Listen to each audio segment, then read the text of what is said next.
อีหยังนี่พี่อันนี้เป็นพินของ Google เด้อนี่พี่น้องนี่ที่เฮ็ดมานี่แหละหน้าตาของพินของ Google ที่รอในจดหมายจาก Google จดหมายน้อยอ๋อปีน้อยปีน้อคัยนปีน้อยคันได้พินมาเนี่ยมันแปลว่าอีหยังอันพี่นี้ก็คือผ่านแล้วจากการที่เฮ็ด YouTube มาครบ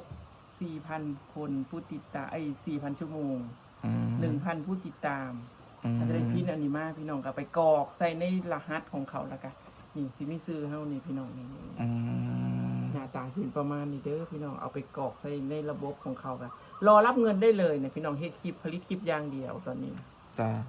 เป็นความรู้เนาะใครๆก็ทำได้เนาะใครๆก็ทำได้พี่น้องเป็นการเสริมเขาเรียกว่าเสริมรายได้เป็นงานเสริมเฮ็ดไว้เด้อพี่น้องเด้อนี่เขาเรียกว่าพินจาก Google จดหมายน้อยจ้าลองเบิ่งพี่น้องสู้กันเบิ่งค่ะ